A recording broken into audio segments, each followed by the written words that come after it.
ورحمة الله. ازيكم عاملين ايه؟ النهاردة هعمل معاكم السجق الاسكندراني. هنعمله بطريقة سهلة وطعمه بيبقى حلو قوي.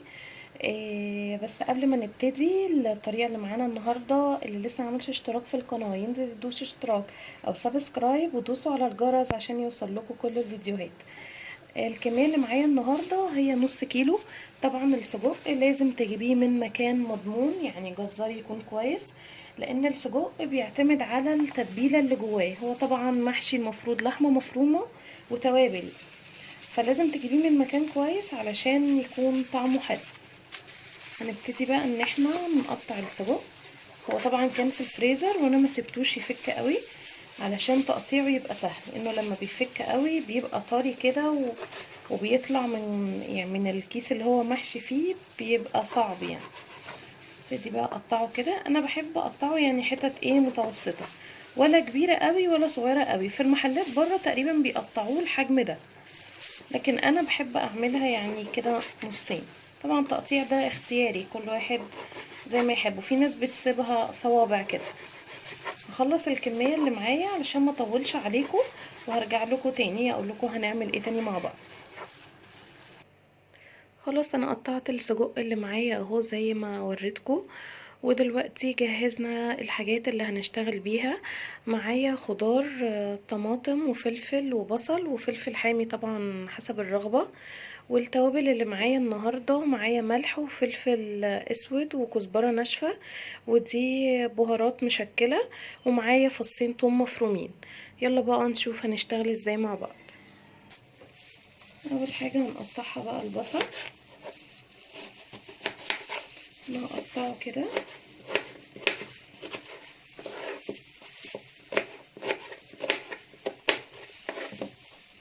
هي تقطيعة بتحبوها يعني، في ممكن تقطعوه صغير عادي، كنت تقطعوه جوليان اللي هو زي ما انا بعمله كده، اي تقطيعة.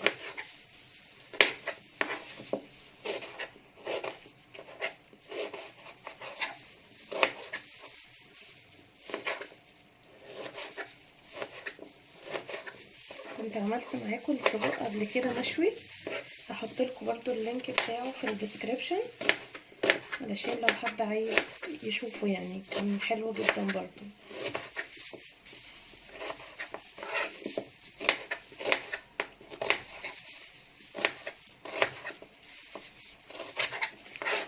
دلوقتي هنقطع الفلفل، لاني هحط البصل والفلفل مع بعض.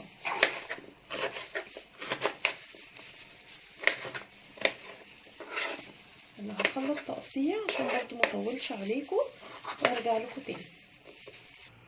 خلاص انا خلصت تقطيع البصل والفلفل اهو، حطيت حته من الفلفل الحامي زي ما قلت لكم، دي حسب الرغبه. دلوقتي بقى معايا طاسه على النار فيها الماده الدهنيه بتاعتي، سايباها بتسخن، وهنروح نحط فيها السجق دلوقتي. هي سخنت اهي، هنزل بقى بالسجق.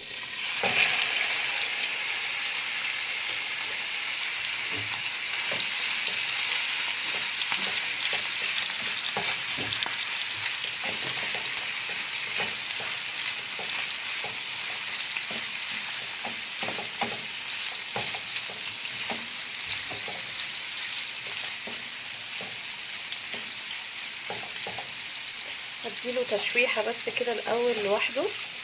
طبعا ما بنحطش المادة الدهنية اللي احنا بنستخدمها، الزبدة او السمنة او الزيت كده، ما بنحطهاش كتير مع السجق، لان السجق اصلا بيكون فيه دهون كتير قوي، بينزل دهون كتير لوحده. يعني احنا اصلا ممكن ما نحطش، بنحط حاجة بسيطة يعني.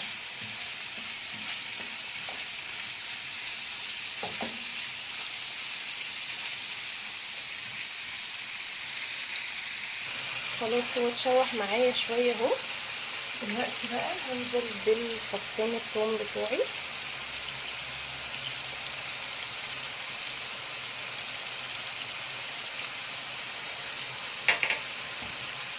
وهنزل بالبصل والفلفل،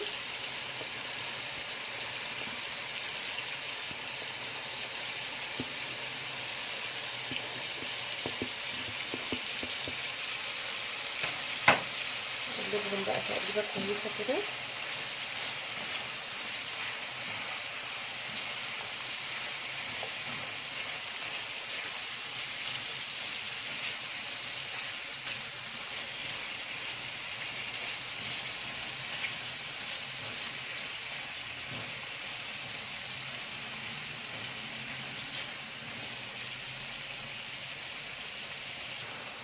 دلوقتي بقى هننزل بالتوابل. معايا معلقه صغيره فلفل اسود، معلقتين صغيرين ملح، معلقه صغيره كزبره ناشفه، وحوالي برضو معلقه صغيره من البهارات. اقلبهم بقى.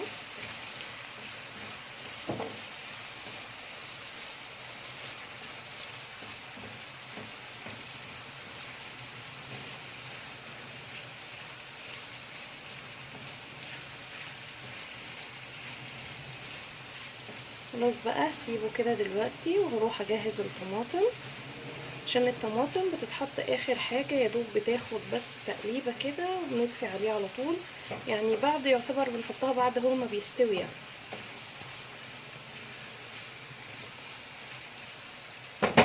بس تمام كده.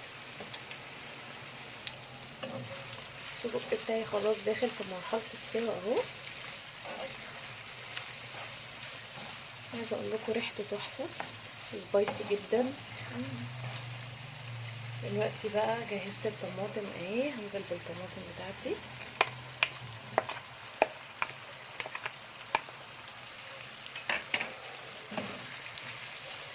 نحط طماطم كتير علشان يعني احنا بنحب الخضار فيه يكون كتير، لكن انا عامله طماطمتين، ممكن تحط طماطمايه واحده، ان في ناس مش بتحب الخضار يكون كتير في الحاجه.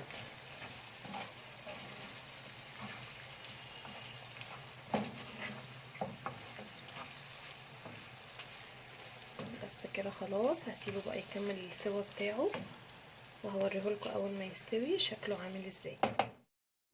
ده كده كان شكل السجق بتاعنا بعد ما استوى. جربوه بالطريقه دي وان شاء الله هيعجبكم.